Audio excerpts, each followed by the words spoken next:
श्रीगणेश शारदा गुरुभ्यो नमः। हरः ॐ।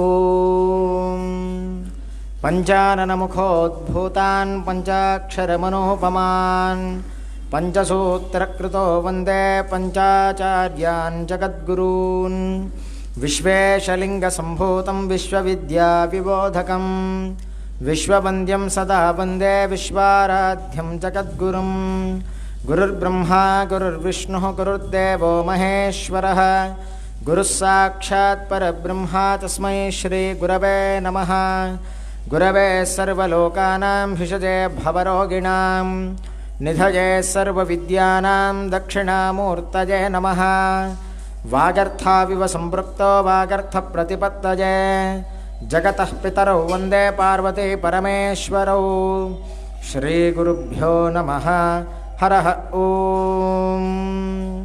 ॐ इडादेवहोर्मनुर्यज्ञनीर्बृहस्पतिरुक्था मदानि शगुंसि षद्विश्वे देवासु उक्तवाचः पृथिवीमातर्मामाहि गुंसीर्मधुमनिष्ये मधुजनिष्ये मधुवक्ष्यामि मधुवदिष्यामि मधुमतीं देवेभ्यो वाचमुद्यासगुं शुश्रूषेण्यां मनुष्येभ्यस्तं मा देवा अवन्तु शोभायै पितरो नुमदन्तु। ओम शांति शांति शांतिः। श्री श्री श्रीलिंगैक्य वीरभद्र शिवाचार्य महास्वामी विरचित शिव पंचविंशतिलीलाशतकम् अथ पार्थास्त्र प्रदान लीला। पार्थे व्यासगिरा पुरा हिमगिरौ तीव्रं तपः कुर्वति तज्ज्वाला परितप्यमानमखिलं लोकं हरो नारदात्। ज्ञात्वा दातुमभीष्टमस्य शबराकारो गुगैश्चोमज स्वाकारैर्मृगयोचितोपकरणैर्युक्तो हिमाद्रिं ययौ।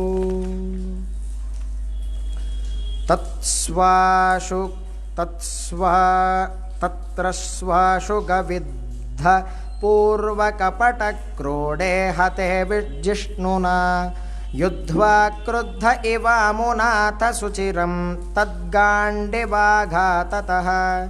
तुष्टो दर्शितनैजरूपमहिमा तत्प्रार्थितो यो ददा वस्त्रं पाशुपतं स पातु कुहना दासो महेशो निशम्। श्रुतिस्मृतिपुराणागमेतिहासविपश्चिता रचिता शिवलीलास्तु वीरभद्रेण शर्मणा ॐ शांति शांति शांतिः। श्रीमज्जगद्गुरु पंचाचार्य महाराज के जय। काशी विशालाक्षी अन्नपूर्णा समेत विश्वनाथ भगवान के जय। श्रीमज्जगद्गुरु विश्वाराध्य शिवाचार्य महाराज के जय। लिंगैक्य जगद्गुरु वीरभद्र शिवाचार्य महाराज के जय। लिंगैक्य जगद्गुरु विश्वेश्वर शिवाचार्य महाराज के जय। श्रीमज्जगद्गुरु डॉक्टर चंद्रशेखर शिवाचार्य महाराज के जय। जय मंगलम जय हर नमः पार्वती पतये शिव हर हर हर हर महादेव।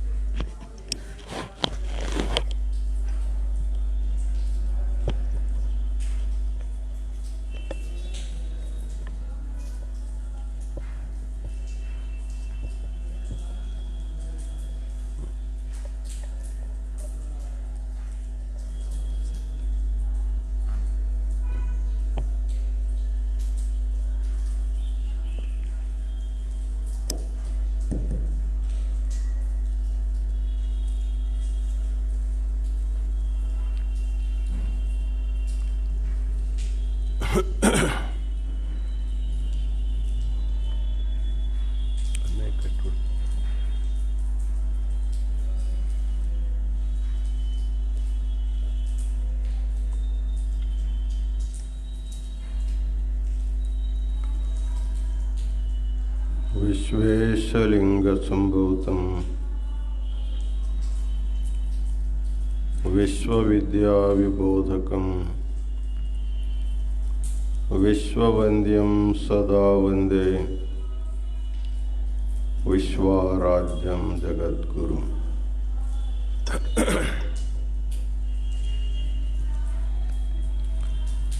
काशी ज्ञान सिंहासन के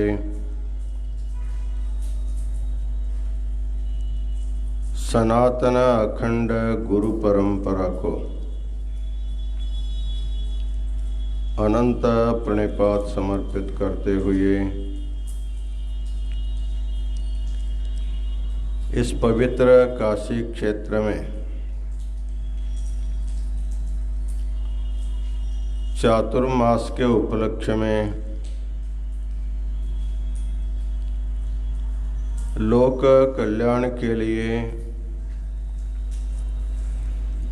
ज्ञान महाकुंभ का आयोजन किया गया है।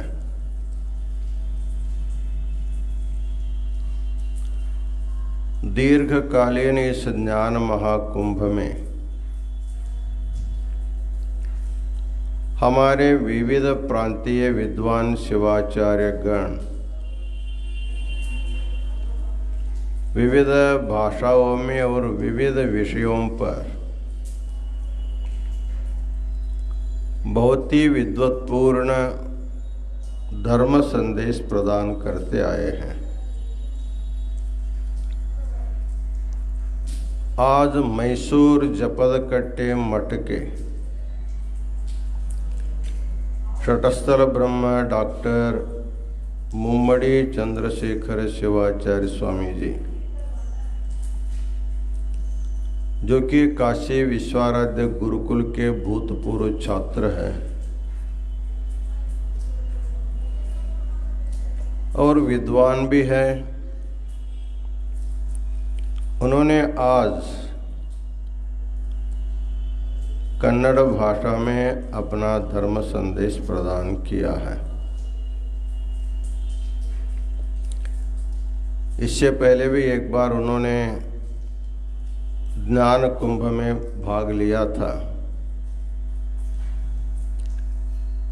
आज बता रहे थे हमको अभी समय चाहिए था।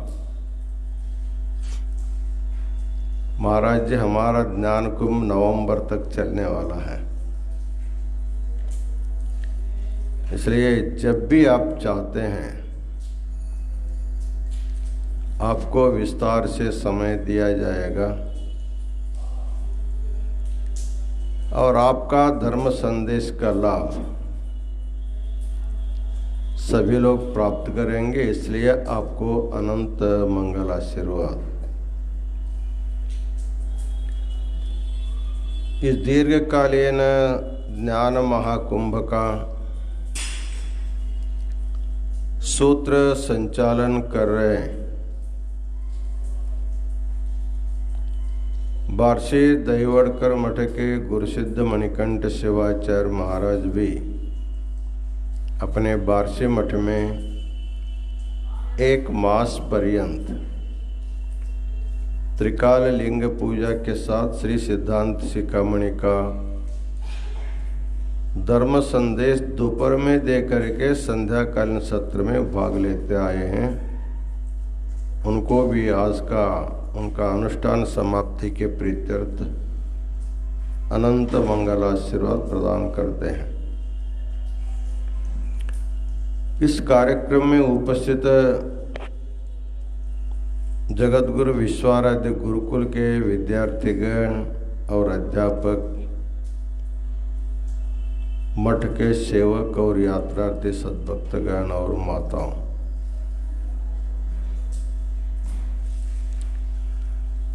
जगतगुरु वीरभद्र शिवाचार्य महास्वामी जी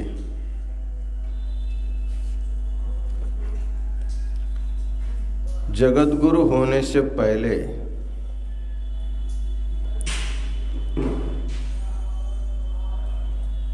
जो चिदरेमठ वीरभद्र शर्मा के नाम से प्रसिद्ध थे, यहाँ के वो विद्यार्थी रहे, गुरुकुल के विद्यार्थी रहे। उस अध्ययन काल में इन 100 श्लोकों की उन्होंने रचना किया है, जगत गुरु होने के बाद नहीं, पहले। इसलिए इस ग्रंथ के अंतिम में लिखा गया, श्रुति स्मृति पुराणागमेतिहास विपश्चिता रचिता शिवलीलास्तु वीरभद्रेण शर्मणा। यहाँ काशी आने के बाद वेद से तीर्थ परीक्षा दिया, स्मृति से तीर्थ परीक्षा पास किया, आगम से तीर्थ परीक्षा पास किया। इतिहास उनका अत्यंत अभीष्ट विषय था।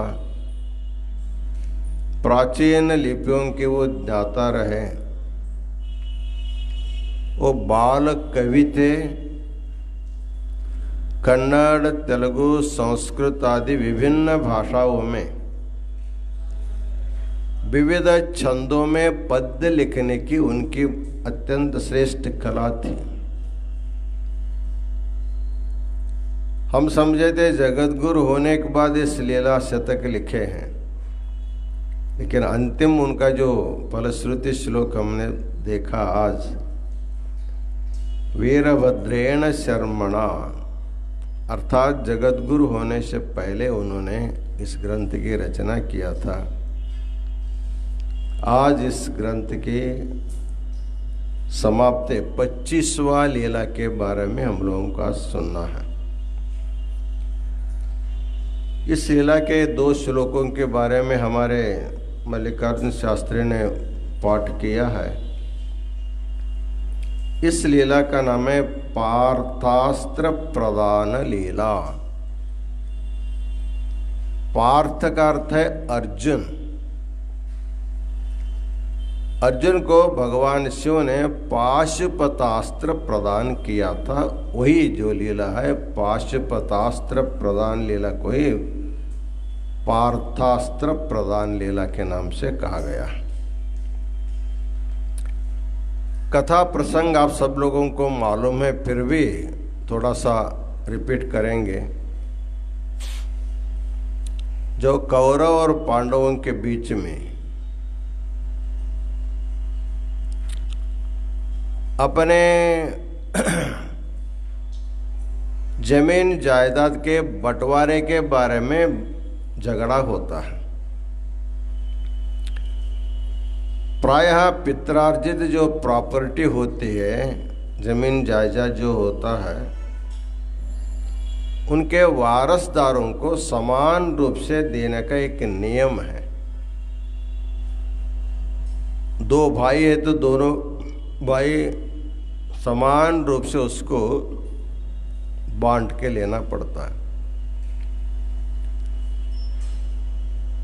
लेकिन धृतराष्ट्र राजा था, वो तो देने के लिए तैयार था, लेकिन उसका जो दुष्ट पुत्र था दुर्योधन, उन्होंने देने के लिए तैयार नहीं होता है। बाद में अनिवार्य रूप से युद्ध करके लेने का प्रसंग आता है। युद्ध न होने के लिए भगवान कृष्ण ने भी बहुत संधान किया। जब सफल नहीं होता है तो युद्ध एक अनिवार्य हो जाते, तब युद्ध होता है। तो युद्ध में शस्त्रों की आवश्यकता होते, उस समय दिव्यास्त्रों को संग्रह करने की एक परंपरा थी। अपने इष्ट देव को आराधना करके देवताओं के द्वारा दिव्यास्त्रों को स्वीकार करने की परंपरा उस समय महर्षि व्यास और भगवान कृष्ण अर्जुन को निर्देशन देते, तुम जा करके तपश्चर्या करके भगवान शिव से पाशुपतास्त्र प्राप्त कर लेने का। तो इंद्रकील नामक पर्वत में अर्जुन जा करके शस्त्र के लिए तपश्चर्या करने बैठता है। इसमें भी भगवान की एक लीला है। उस समय मूकासुर नामक एक दानव था, राक्षस, भयानक राक्षस था। उन्होंने ब्रह्मा जी से वर प्राप्त किया था, मेरी यदि मृत्यु होना होगा, भगवान शिव और पार्थ अर्जुन इन दोनों का बाण एक साथ मेरे शरीर में यदि प्रविष्ट हो जाते तभी मेरा प्राण जाना चाहिए। तो भगवान को भी अपेक्षा थी मूकासुर को मारने का। भगवान ने सोचे यही मौका है, अर्जुन भी आया है जंगल में।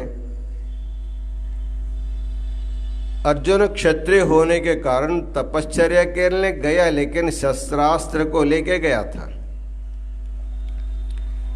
क्योंकि उनके तपश्चर्या का उद्देश्य शस्त्र ही लेना था।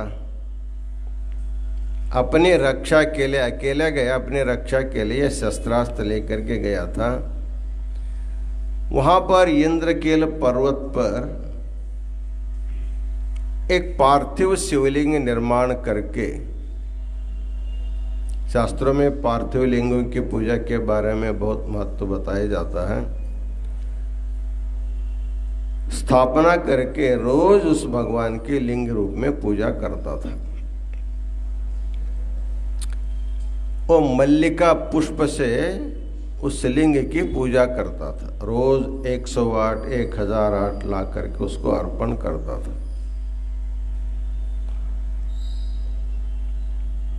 जब उनकी तपस्या से भगवान प्रसन्न होते हैं उनको वरदान देने के लिए,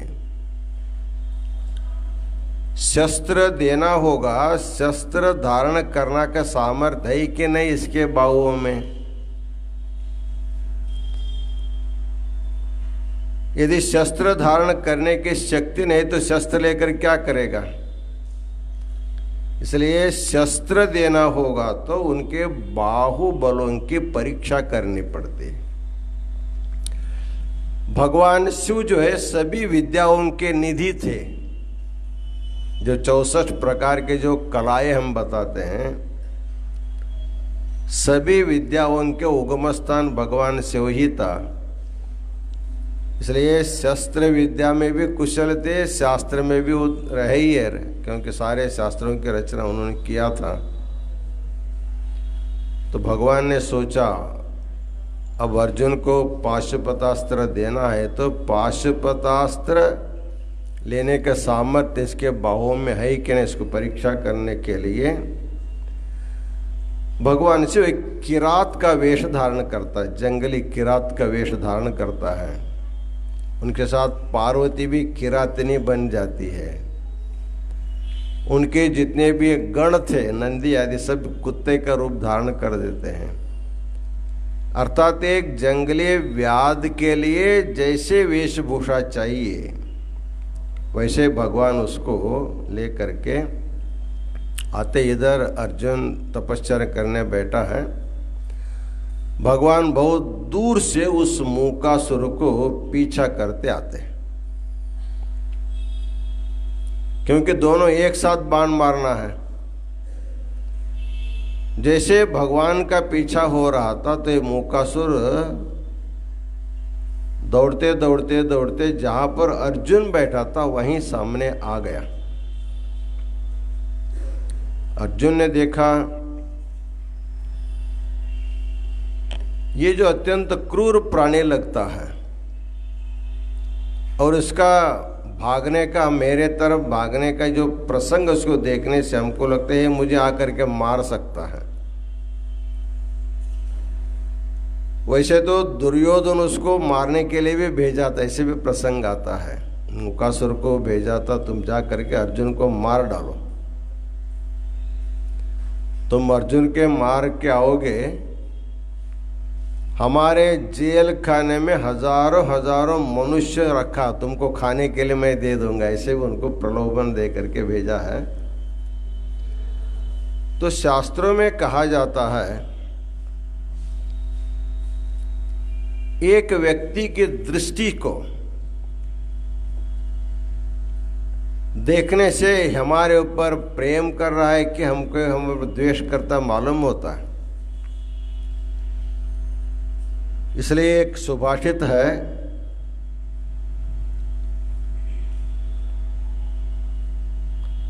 आचारः कुलमाख्याति शरीरं चैव भोजनं वार्ता च तस्य पांडित्यं स्नेहं तदवलोकनम। चार बातें बताते हैं। आचार कुलमाख्याति, उनके आचार विचार देखने से किस कुल में जन्म लिए मालूम हो जाता है, अर्थात कुलाचार उनमें रहता है। इसलिए आचारः कुलमाख्याति, हमारे आचार विचार से हमारा खानदान कैसा है ये मालूम हो जाता है, किसी को बताने की जरूरत नहीं। शरीरम चैव भोजनम, व्यक्ति का शरीर देखने से क्या खाता होगा ऐसे हमको मालूम पड़ता है। बहुत बड़ा पहलवान है, शरीर सौष्ठव बढ़ाया है तो मालूम पड़ता है अरे ये तो बहुत अच्छा अच्छा खाता होगा। शरीरं चैव भोजनम, यदि खूब दुबला पतला है, बैठता है तो उठने नहीं आता, उड़ता है तो बैठने नहीं आता, अत्यंत क्षीण होगा तो मालूम है इनको खाने को नहीं मिला, ये गोत होता है। या तो जानबूझ करके खाना छोड़ दिया होगा तपश्चर्या करने के लिए। और बताते हैं वार्ता च तस्य पांडित्यम, एक व्यक्ति मुंह खोल देता है बोलने के लिए तो उसका पांडित्य क्या मालूम पड़ता है, बोलने से पांडित्य मालूम पड़ता है। बाद में बताते स्नेहम तदवलोकनम, उनके दृष्टि से मालूम होता है कि हमारे ऊपर प्रेम कर रहा है कि हमारे ऊपर द्वेष कर रहा है, हमको उनको देखने से मालूम पड़ता, दृष्टि से। वैसे तो जो मूकासुर दानव था, दुर्योधन के प्रेरणा जिसको मारने के लिए आया था, उनके आंखों में क्रोध दिखाई दे रहा था, अर्थात दूर से देखने के बाद ही हमको मारने के लिए आया। ऐसे अर्जुन को जब मालूम हुआ, गोपाय आत्मानम गोपायित, अपनी रक्षा हमको करना पड़ता है। जानबूझ करके किसी की हत्या मत करो, लेकिन कोई तुम्हारी हत्या करने आता है तो आत्मरक्षा करने के लिए तुमको कुछ भी करना पड़ता है। इसलिए सरकार भी आत्मरक्षा करने के लिए प्रतिष्ठित व्यक्तियों को शस्त्रास्त्र का अनुमति भी देती है। यद्यपि शस्त्रास्त्र घातक होते हैं फिर वे आत्मरक्षा करने के लिए दिया जाता है। वैसे अर्जुन अपनी रक्षा करने के लिए जब आएगा तो मुझे मार देगा तो मेरी रक्षा करनी है, मुझे अभी राज्य करना है करके उन्होंने शस्त्र लिया। उधर से भगवान शिव ने छोड़ा, इधर से अर्जुन ने छोड़ा, दोनों को बाण एक ही समय में उसको लग जाते हैं तो मर जाता है। उसके बाद किरात वेश धारण किया हो जो भगवान शिव जी तो भागते भागते आया, आकर के ये मेरा शिकार है, मैंने इसको मारा है। अर्जुन ने बोला ये मेरा शिकार है, मेरा बाण भी उसमें देखो। शिव जी कहता है कि तुम्हारा भी मेरा भी, लेकिन मेरा पहले लगा है। वो बोलता है मेरा पहले लगा है। इसी में मेरा तेरा जब होने लगा तब दोनों में पहले पहले क्या होता है, वाग युद्ध होता है। शुरू में। उसके बाद हंसता हंसते शुरू हो जाता है, उसके बाद केशा केशी शुरू हो जाता है। ये तो दोनों बलि थे, दोनों के हाथ में शस्त्र था, दोनों शस्त्रास्त्र का प्रयोग करने लगे। भगवान ने सोचा ये तो शस्त्र में निपुण है, लेकिन इनके बाहुओं में कितना बल है देखना चाहिए। तब उनको हस्त से धनुर्बाण को अंतर्धान करा देते हैं। उसके बाद दोनों में मल्ल युद्ध होता है। किरातार्जुनीयम नामक एक काव्य है, उसमें कवि बहुत सुंदर ढंग से दोनों का युद्ध का वर्णन करते हैं। तो पर्वत पर दोनों जब मल्ल युद्ध करते रहे तो युद्ध करते करते नीचे नीचे आना चाहिए, तो ऊपर चल जाते रहे, ऊपर चढ़ते जाते रहे। बाद में भगवान के छाती पर अर्जुन बैठ जाता है, तब भगवान प्रसन्न होता है। मैं इनकी शक्ति का परीक्षण करना था, अर्थात जो मुझे हरा सकता है, मुझसे ज्यादा बल जिसके पास होगा वही ये पाशुपतास्त्र को धारण कर सकता है। तब उसके पराक्रम से, उसके युद्ध कौशल से भगवान प्रसन्न होकर के किरात वेश छोड़ करके वास्तविक रूप में भगवान शिव के रूप में प्रकट हो जाते हैं। उसे तुमको क्या चाहिए? बोला मैं तो क्षत्रिय हूँ, मुझे कौरवों के साथ युद्ध करना है, वो सभी अधर्मी है, उनको नष्ट करने के लिए मुझे पाशुपतास्त्र प्रदान कीजिए। भगवान ने कहा ये देखो, इस शस्त्र का उपयोग मैं कल्प में एक बार करता हूं। जब कल्प पूरा हो जाता है उस समय सृष्टि को नष्ट करने के लिए, जैसे आजकल बुलडोजर लगा करके बड़े बड़े इमारतों को गिरा देते हैं, उसी का प्रकार भगवान को चतुर्दश भुवन ब्रह्मांडों को एक बार पूरा नष्ट करने के लिए एक कल्प में मैं एक ही बार इसका प्रयोग करता हूं, संपूर्ण विश्व को प्रलय करने के लिए। ऐसे महान अमोघ अस्त्र को मैं तुम्हें दे रहा हूं, लेकिन इसका प्रयोग तुमसे दुर्बल व्यक्तियों के ऊपर कभी नहीं करने का। बुद्धि से, बल से जो दुर्बल होगा तुमसे, उसके ऊपर इसका प्रयोग नहीं करना और इसको संभाल के करना। आवश्यक होगा तभी उपयोग करना, नहीं तो इसका उपयोग नहीं करना। ऐसे उस शस्त्र के महत्व बता करके भगवान ने उनको प्रदान किया। अर्जुन को प्रसन्नता हो गई। उस समय अर्जुन ने कहा मैं आपकी पूजा करके जो शस्त्र प्राप्त किया हूं ये तो ठीक ही है, लेकिन मैं आपकी पूजा मल्लिका पुष्पों से मैं रोज करता था, इसलिए इस मल्लिका का और मैं अर्जुन, मेरा नाम दोनों मिल करके एक नाम आप अपने रख लीजिए, ये तो शाश्वत हो जाएगा। तो भगवान उस दोनों को जोड़ करके मल्लिका और अर्जुन, तो मल्लिकार्जुन नाम जो है अर्जुन के अर्चना के कारण भगवान को मिल गया और भगवान अर्जुन को पाशुपतास्त्र प्रदान किया। यह लीला यहाँ पर पूर्ण हो जाता है।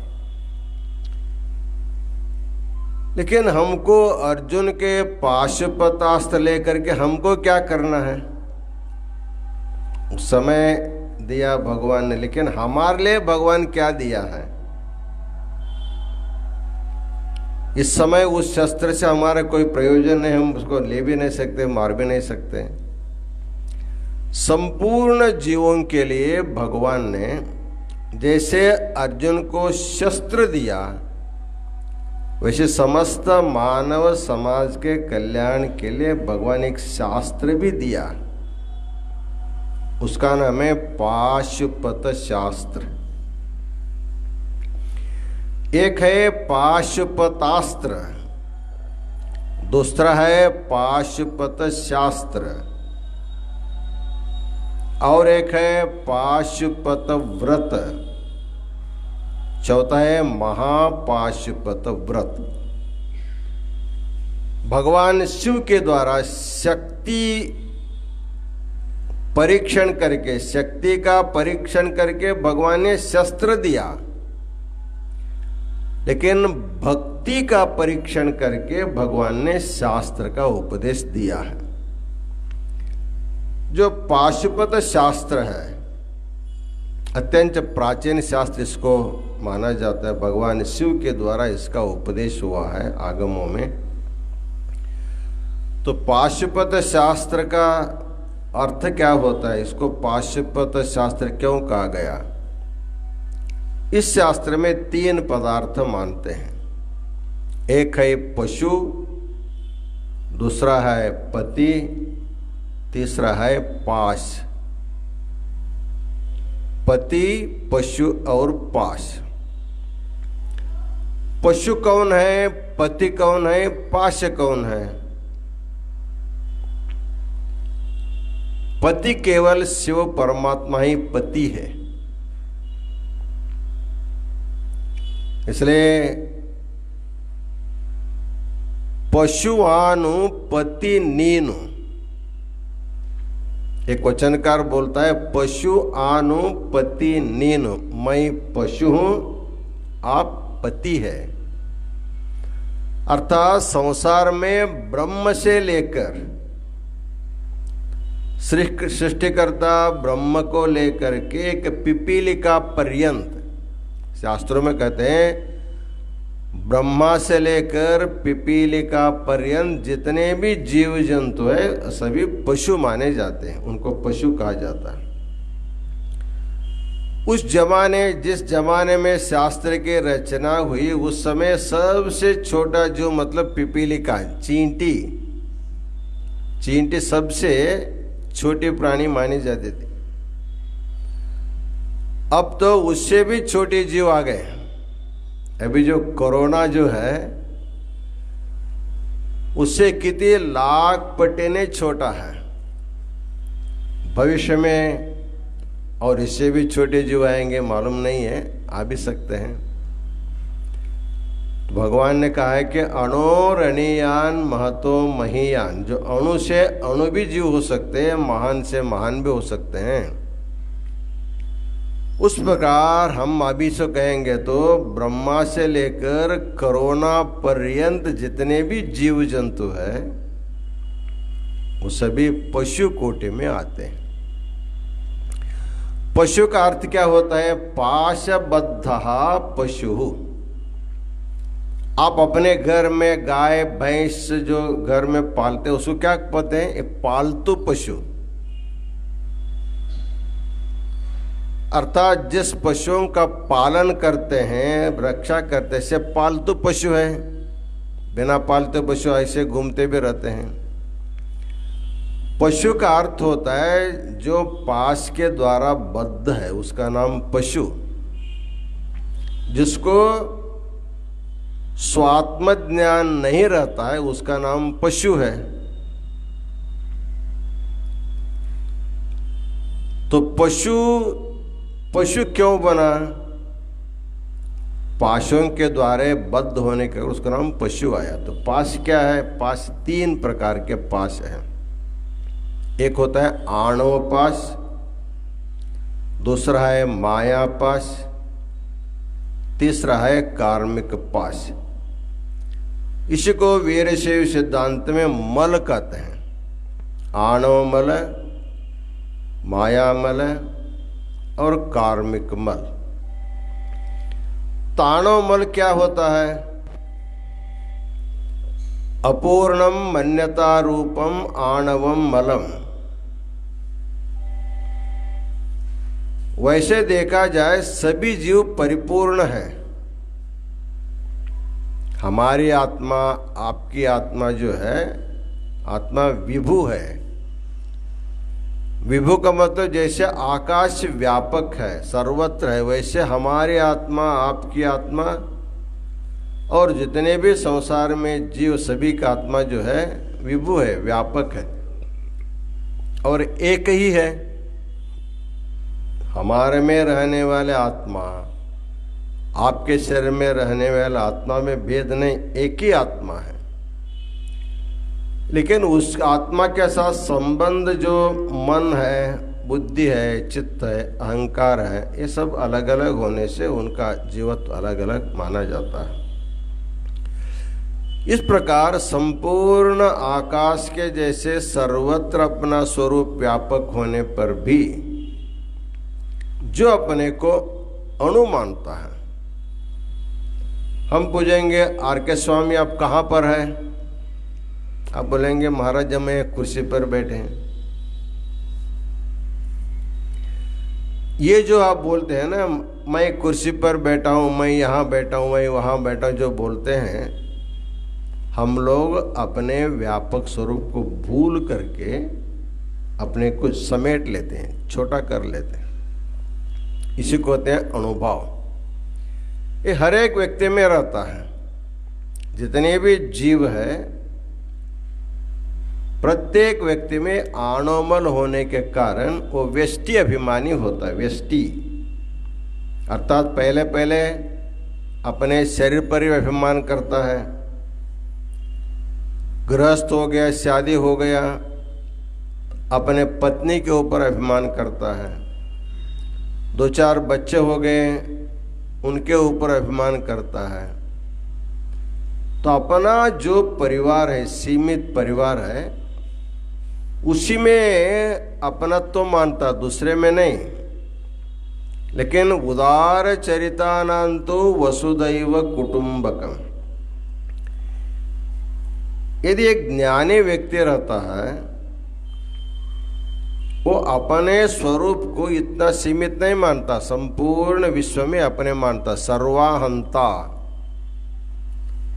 सभी जीवों में व्यष्टि हंता रहती है, उनमें सर्वाहंता, सर्वमहमेव, सब कुछ मैं ही हूं। उसका एक उदाहरण हम देना चाहेंगे। हुगली में रामकृष्ण परमहंस एक बार हुगली नदी में नाव पर बैठ करके जा रहे थे। नदी के उस पार 4 लोग एक व्यक्ति को मारते रहे।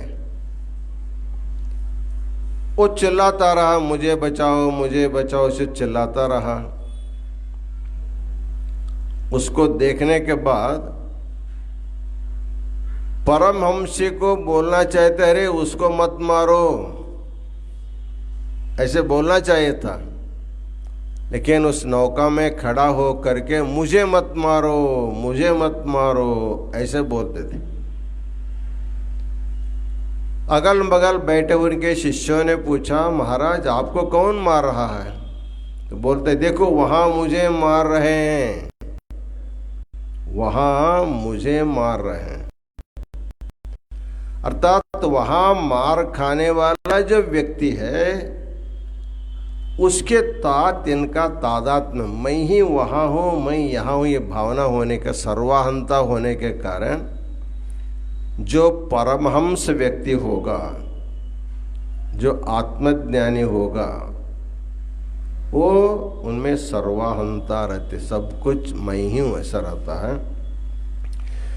लेकिन सामान्य जीवों में आणव मल के कारण व्यष्टि अहंकार रहता है। इसी को कहा जाता है अणुभाव। अपने व्यापक स्वरूप को भूल करके अपने को सीमित स्वरूप समझता है, इस अनुभव है।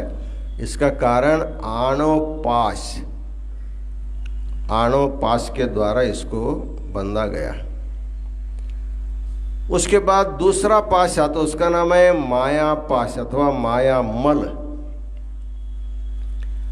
भिन्न वेद्य प्रथा रूपम माय्यम मलम। माया पास का लक्षण कहते हैं भिन्न वेद्य प्रथा रूपम, भेद बुद्धि का जनक होता है। अर्थात मैं वे अलग, तू अलग, वो अलग, है सबको अलग अलग समझता है। भेद बुद्धि, जीव जीवों में भेद देखता है, जीव ईश्वर का भेद देखता है, जड़ जीव का भेद देखता है, जड़ जड़ का भेद देखता है। इस प्रकार जितने भी भेद बुद्धि है वो भेद बुद्धि का कारण माया मल है, माया पाश। ये घर में माता पिता से 4 बच्चे जन्म लेते हैं, मिल करके खाते हैं, पीते हैं, बढ़ते हैं, बड़े हो जाते हैं, तब तक ठीक है। जब उनका माया मल का संबंध हुआ, अर्थात शादी वगैरह हो गई, माया पास मिल गया, तब तुरंत अलग अलग होने के लिए दौड़ते हैं। तो कहने का तात्पर्य इतना ही है, हमारे मन में जो भेद बुद्धि अनादिकाल से जो भेद बुद्धि बैठी है, वो अनादिकालीन भेद बुद्धि का कारण माया पाश है, माया मल है। और तीसरा पाश है कार्मिक मल। कार्मिक मल का अर्थ होता है शुभाशुभ वासना।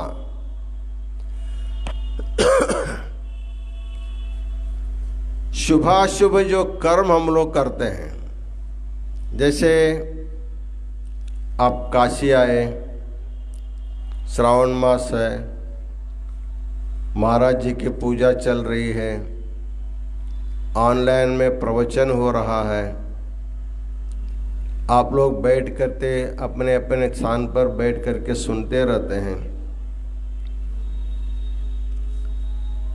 जैसे ही 7:30 बजता है तो आपका मन जो है खींचता है। यदि आपके मन में श्रवण करने की उत्कट इच्छा होगा तभी, नहीं तो नहीं। तब आपको श्रवण करने की इच्छा क्यों होती है? क्योंकि आप कल सुने थे, परसों सुने थे, उससे पहले भी सुने थे। सुनने के बाद जो अच्छा लगा, उसके बाद फिर सुनने की इच्छा होती है, तो वासना है। जैसे एक बार गुलाब जामुन खाया, बहुत अच्छा लगा, पेट भर खाए, तृप्त हो गए, परोसने आएंगे तो नहीं नहीं मेरा पेट भर गया, ऐसा आप उसको नकार देंगे। जब दूसरे दिन होने के बाद फिर आपको खाने की इच्छा होती है, एक कल का गुलाब जामुन अच्छा था, आज है ही क्या, थोड़ा देखो। अर्थात खाए पिए देखे, जो भी आप जो व्यवहार करते हैं इंद्रियों के द्वारा, उसका अनुभवजन्य जो संस्कार आपके मन में रहते हैं, उस संस्कार के द्वारा पुनः आपके मन में जो इच्छा होती है, इच्छा का कारण वासना है। वासना से मनुष्य जीवित रहता है। परमहंस भोजन पर ज्यादा प्रेम करते थे, उनके चरित्र में सुनने को मिलता है। जैसे बैठ करके सत्संग कर रहे हो, यदि उनको खाने की याद आ गई तो प्रवचन छोड़ करके रसोई घर में जाते थे और शारदा जी से पूछते थे आज क्या बना है। वो कहती थी क्या आपको इतना समझ में नहीं आ रहा है? आप इतने बड़े परमहंस हैं, आपको सुनने के लिए बड़े बड़े लोग आकर के बैठे हैं, प्रवचन अधूरा छोड़ करके क्या बना है भोजन पूछने आते हैं। उन्होंने कहा मेरा एक ही वासना बचा है, वो केवल खाने का। जिस दिन मैं रसोई घर में नहीं आऊंगा, समझ लो मेरा उस दिन अंतिम होगा। मतलब वासना समाप्त होगा तो मुक्त हो जाता है। वासना के कारण ही जीवों को बार बार आना पड़ता है। हम लोगों का जन्म बार बार क्यों होता है? मरते समय हमारे मन के वासनाएं जब अभी रह जाती है, वासना को अवशिष्ट ले करके जब जाता है तो फिर वासना ही उनको खींच के ले आती है। जहाँ का वासना होगा वहीं उसको खींच के लाता है। इसलिए ये वासना जो है ये कार्म मल कहा जाता है, कार्मिक मल। तो इस प्रकार आणवमल, मायामल, कार्मिक मल अथवा आणव पाश, माया पाश, कार्मिक पाश, इन पाशों से जो बंधा हुआ है उसका नाम पशु है। पाशबद्धः पशु। तो हमारे शास्त्र में इस पाशों को छेदन करने के लिए दीक्षा विधि बताई गई है। पाश ऐसे नष्ट नहीं होते। दीयते च शिवज्ञानम क्षीयते पाश बंधनम। जिस संस्कार के द्वारा जीवों के पास कट जाते हैं, नष्ट हो जाते हैं, उस संस्कार का नाम दीक्षा। दीयते च शिवज्ञानम, शिवज्ञान प्रदान करने वाला। और पाश को छेदन करने वाला जो संस्कार है उसका नाम दीक्षा। इसलिए प्रत्येक धर्म में दीक्षा संस्कार है। उसमें सनातन वीर शैव धर्म में 3 दीक्षा बताई जाती है। एक वेदा दीक्षा, एक मांत्री दीक्षा, एक क्रिया दीक्षा। वेदा दीक्षा के द्वारा आणव मल की निवृत्ति होती है। वेदा दीक्षा का अर्थ क्या होता है? गुरु अपने वरद हस्त को शिष्य के मस्तक पर रख करके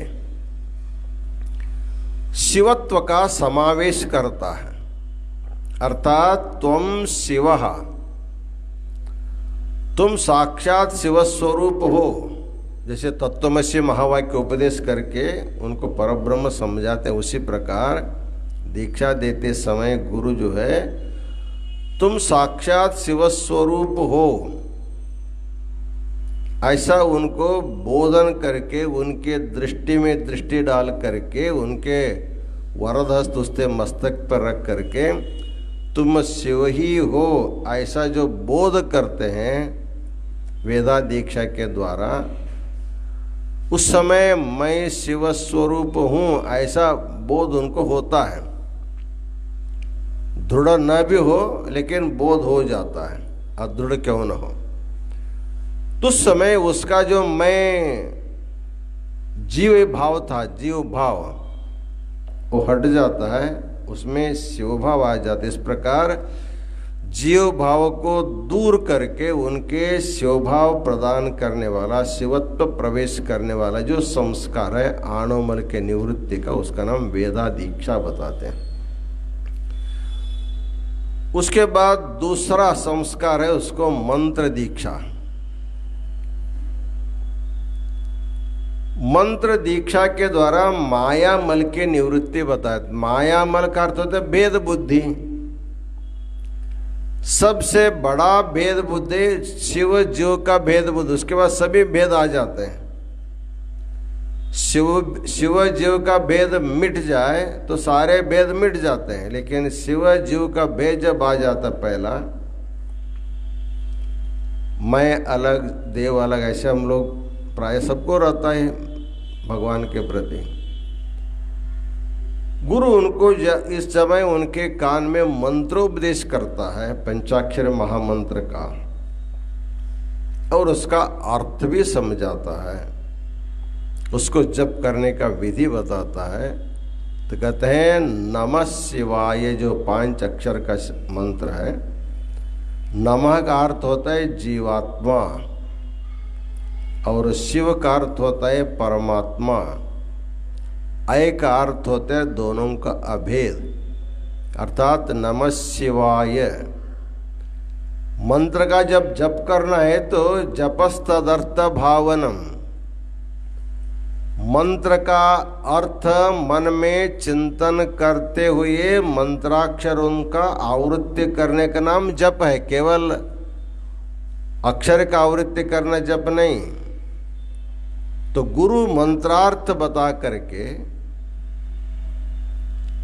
तुम जो नमः शब्द वाच्य तुम जो जीवात्मा है और शिव पद वाच्य जो परमात्मा है, दोनों अय शब्द के द्वारा अभेद होता है। इसलिए तुम अपने को शिव स्वरूप समझो, अर्थात भेद बुद्धि मत करो।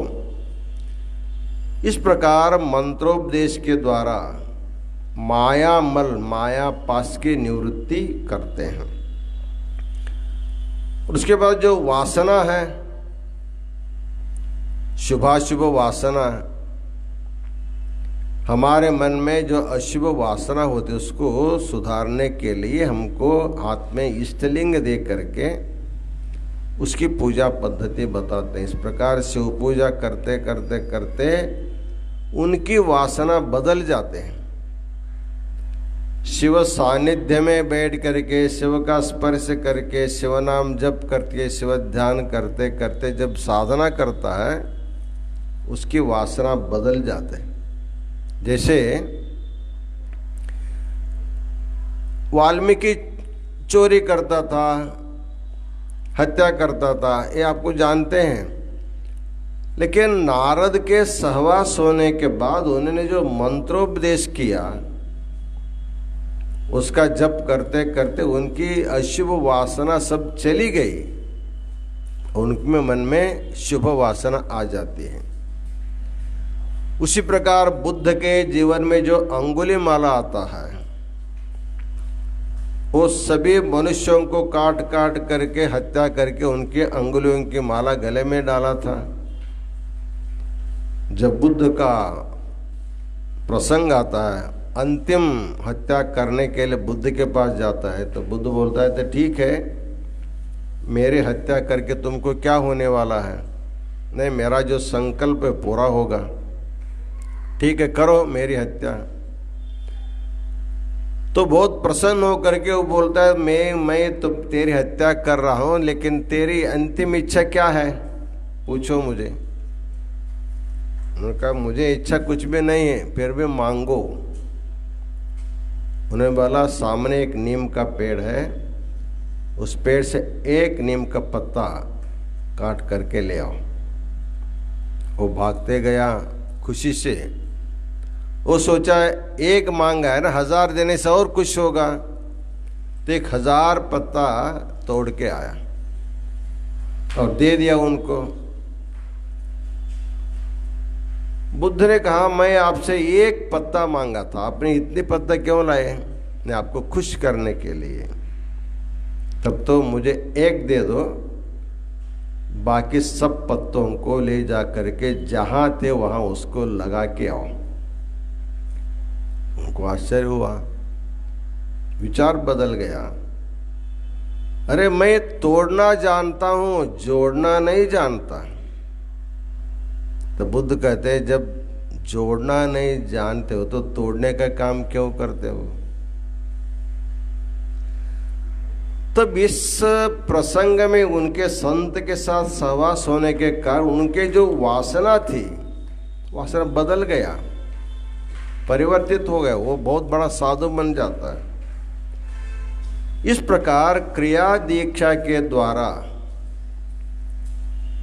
जीवों के जो वासना रूपी जो कार्ममल था उसको दूर करने के लिए दीक्षा, क्रिया दीक्षा करते हैं। इस प्रकार दीक्षा के द्वारा आणव, माया और कार्मिक 3 पाशों को दूर करके उनको त्रिविध लिंगों का उपदेश करते हैं। इस प्रकार ये जो पाश है, आणव माया पाश, इस पाश के द्वारा जीव बंधा हुआ रहता है। और ये पाश रूपी जो पशु है इसको पति होना होगा। परमात्मा होने के लिए पाश से जब मुक्त होगा गुरु के सानिध्य में जा करके, तब जो है इस पाशुपत शास्त्र में जैसे अर्जुन जो है शत्रुओं के भय से भगवान के पास आकर के अनुष्ठान करके शस्त्र ले लिया, हम भी संसार में रहने वाले सभी हम जीवों को भी शत्रुओं का ही हमको तकलीफ है। शत्रु हमको बाहर नहीं, शत्रु हमारे अंदर ही है। क्राम क्रोधश्च लोभश्च देहे तिष्ठन्ति तस्करा जो कहते हैं, इन शत्रुओं से मुक्त होने के लिए हम जब लोग भगवान के पास पूजा करते अनुष्ठान करते हैं, उसे सभी जीवों के लिए भगवान ने एक शास्त्र दिया। अर्जुन को शस्त्र दिया, हमको एक शास्त्र दिया। उसका शास्त्र का नाम है पाशुपत शास्त्र।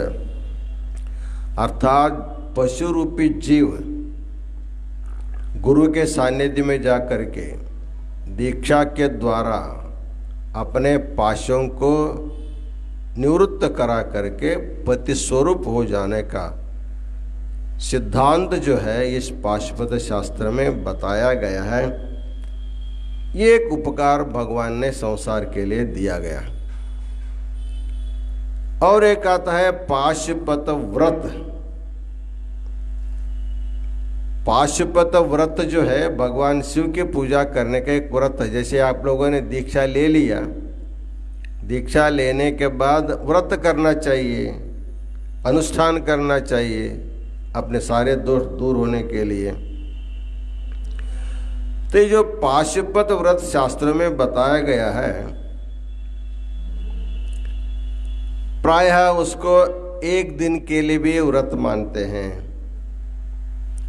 3 दिन का भी व्रत रखते हैं, 6 दिन का भी व्रत रखते हैं, 12 दिन का भी उस व्रत करने वाले हैं दिन के हिसाब से। यदि आपको मास के हिसाब से करना होगा तो 1 मास करने वाले व्रत है, 3 मास पर्यंत, 6 मास पर्यंत और 12 मास पर्यंत करने का विधान किया गया। उसी को वर्ष में लेंगे, 1 वर्ष, 3 वर्ष, 6 वर्ष और 12 वर्ष पर्यंत भी करने का विधान है। अंत में कहा गया है तुम तो 12 वर्ष व्रत करके यदि तुम जिंदा रहोगे तो क्या करोगे? फिर व्रतभ्रष्ट हो करके फिर हीन विचार से रहने के अपेक्षा उसी व्रत में रहो। आजकल अय्यप्प स्वामी का व्रत करते हैं संक्रांति में, बहुत कठोर व्रत करते हैं। पीने वाला पीता नहीं, खाने वाला खाता नहीं, सब छोड़ दे, इतना छोड़ते हैं कि साक्षात परमात्मा के जैसे हो जाते हैं। उनका जो सीमा रहती है, अवधि रहती, तब तक तो ठीक है, घर में नहीं जाते हैं, पत्नी से बोलते नहीं, उनके हाथ की खाना नहीं खाते हैं, खुद बना करके खाते हैं, व्रत अच्छा है। लेकिन इस व्रत को समाप्त करने के बाद फिर जैसे वो थे फिर ऐसे हो जाते हैं, ये अच्छी नहीं है। इसलिए 12 साल तक आप एक व्रत करते हो, 12 साल के बाद छोड़ करके फिर क्या कैसे जिंदगी जीना है, इसलिए तुमको आजीवन व्रत करो। तब के लिए उस बोला जाता है महापाशुपत व्रत। महापाशुपत व्रत जो है, पाशुपत व्रत में पार्थिव लिंगों को कहीं पर रख करके पूजा की जाती है। जो महापाशुपत व्रत होता आजन्म दीक्षा लिया जाता है। जैसे वीरशैव सनातन वीरशैव धर्म में माता के गर्भ में भी उनको दीक्षा हो जाती है, लिंग धारणा हो जाती है। उस समय से विधिवत दीक्षा 8 वर्ष में हो जाती है। उसके बाद उनका देहावसान होने तक आमरणांत उनके गले में लिंग धारण करता है। कम से कम 1 बार तो उसकी पूजा करता ही रहता है। इस पूजा को उनके मृत्यु होने पर भी रुकता नहीं, मरने के बाद भी उसकी पूजा करके उनकी समाधि की जाती है। इस व्रत जो है इसको महापाशुपत व्रत कहा जाता है। अर्थात पशु को अपने पशुत्व को दूर करके पतित्व पाने के लिए भगवान ने इतनी व्यवस्था शास्त्रों में किया गया है। इसलिए पाशुपतास्त्र की चर्चा करके, शस्त्र का चर्चा करके शास्त्र का चर्चा नहीं करेंगे तो ये लीला पूरा नहीं है। इसलिए सभी जीवों को कल्याण करने के लिए भगवान ने जैसे शत्रुओं से विजय करने के लिए पार्थ को पाशुपतास्त्र दिया, वैसे पशु रूपी जीवों को संसार से मुक्त होने के लिए पाशुपत शास्त्र, पाशुपत व्रत, महापाशुपत व्रत भगवान ने प्रदान किया है।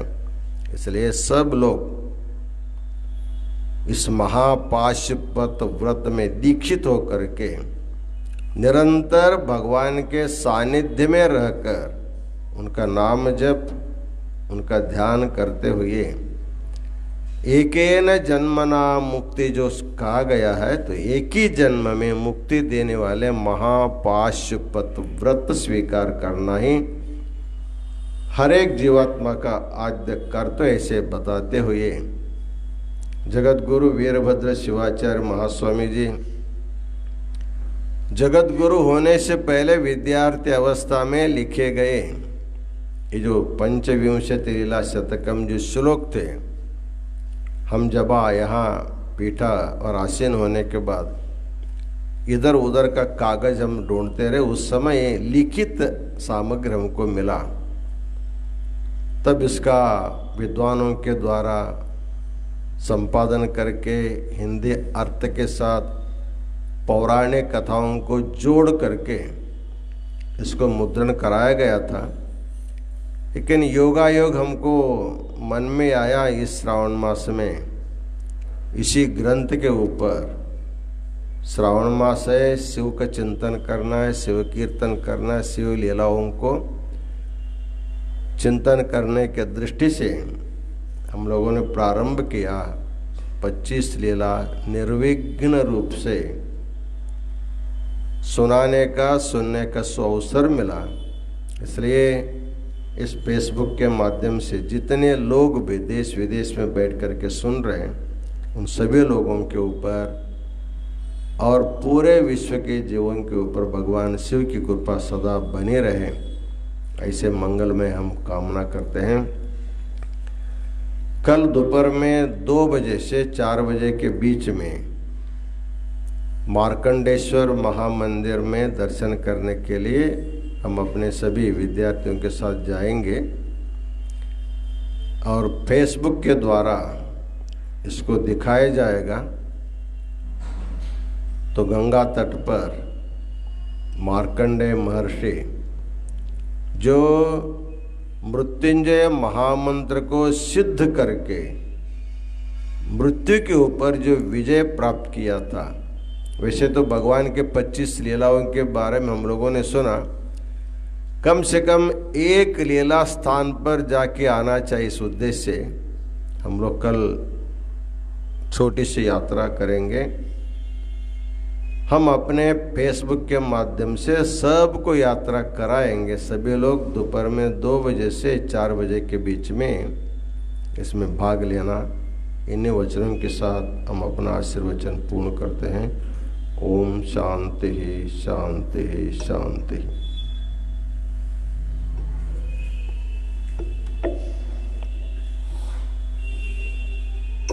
जय मंगलम जय हर नमः पार्वती पतये शिव हर हर हर महादेव हर।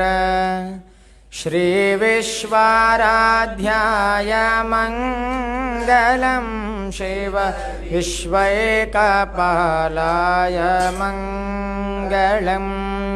श्री विश्वाराध्याय मंगलम शिव विश्व एकपालाय मंगलम। विश्वेशजाताय विश्वादिबीजाय श्रीविश्ववन्द्याय मङ्गलं शिव विश्वैकपालाय मङ्गलं चरवृन्दवन्द्याय मङ्गलं वरचरणेते बोधाय मङ्गलम् गुरुरूपधाराय गुरुराजिराजाय परिपोतदेहाय मङ्गलं शिव विश्वैकपालाय मङ्गलं भवमूलभङ्गाय मङ्गलं शिव शिवलिङ्गसङ्गाय मङ्गलम् भवमङ्गलाङ्गाय शिवपिङ्गचोडाय कवितुङ्ग सेव्याय मङ्गलं शिव विश्वैकपालाय मङ्गलम् काशीपुरेशाय मङ्गलं कवि काशीनाथेशाय मङ्गलम् क्लेशापहाराय पाशप्रमोचाय श्रीचाधिमान्याय मङ्गलं शिव विश्वैकपालाय मङ्गलं श्रीविश्वाराध्याय मङ्गलं शिव विश्वैकपालाय मङ्गलं शिव विश्वैकपालाय मङ्गलम् कर्पूरगौरं करुणावतारं संसारसारं भुजगेन्द्रहारं सदा वसन्तं हृदयारविन्दे भवं भवानी सहितं नमामि सानन्दमानन्दवने वसन्तम् आनन्दकन्दं हृदपापवृन्दम्